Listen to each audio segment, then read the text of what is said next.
Hello, it's me, Gage, and welcome back to the third episode of Fantasy Fighters. And today we have the European Dragon versus the Chinese Dragon. Anyway, let's get into it. First, let's start off with the European Dragon. Now, we have all seen the stereotypical fire-breathing dragon, large in size and massive in power. Now, dragons are pretty much that. It's a mythical animal that its origins are just that. It hatches from an egg and it's a dragon. Now, Europeans have many different kinds of dragons, but the most famous are the giant fire-breathing ones that guard treasure and are often seen as being evil.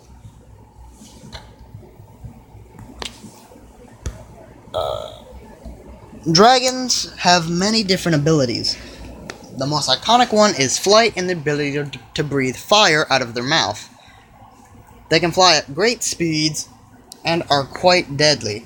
But one thing that not many people know is their venom.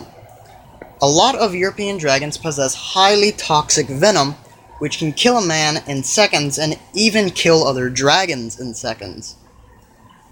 They are very deadly creatures. But in many stories, dragons are normally slain by that of heroic knights. Now, unlike comic books, knights do not have any powers. They're just men in armor that normally carry either a sword, or spear, a lance, or something else. But they always do manage to find a way to slay the dragon. And one massive weakness that European dragons have is their underbelly.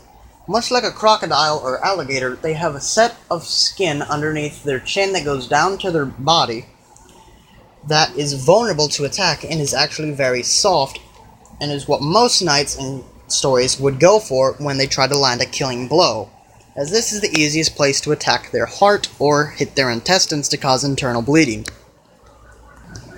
Now, the Chinese Dragon. This might come to a surprise to some of you, but I did not know much about Chinese dragons before I looked them up.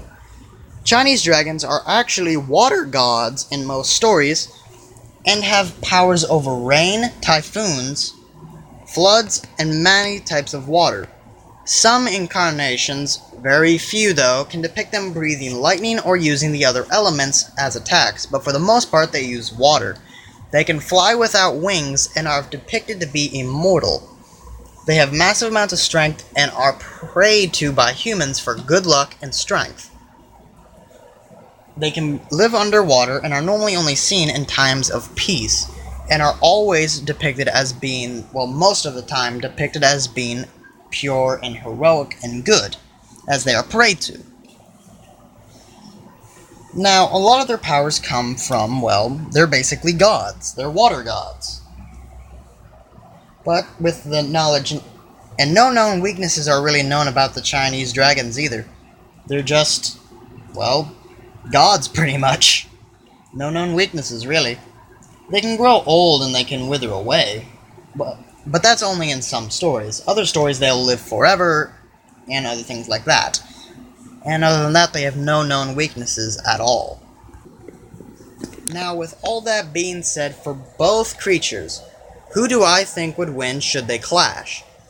The extremely powerful European dragon, or the water gods of Chinese culture? The Chinese dragon. Well, with all that being said, I have to give the win to the Chinese dragon.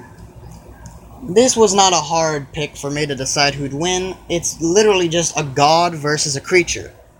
European dragons have been shown to be killed by normal knights and sometimes even peasants should they gang up on one. And while Chinese dragons in many stories are depicted to be immortal and have much more power with their abilities, and even being able to summon typhoons. Not to mention, if a Chinese dragon would smartly take the battle to the water, the European dragon can't do anything. Unless it's a water dragon, and even then it's far outclassed than there too, because the Chinese dragon thrives on water. And can also, in a lot of other stories, summon lightning to fry it. So should that happen, there's just really no way for a European dragon to kill a Chinese dragon. And even if the European dragon did manage to use its venom, there's still no guarantee that would work. Just because these gods are dragons, and I don't think a potent poison would really do much to a god. But anyway, That was the European dragon versus the Chinese dragon, and the winner was the Chinese dragon. And the next battle, we have a three-way coming up. It's a mermaid versus a siren versus a chikata. I forget how you pronounce it, but it's the animal that can mimic human voices. That's right, we're having a three-way fight with the creatures that use their voices. Make sure you stay tuned for that. And I hope you enjoyed.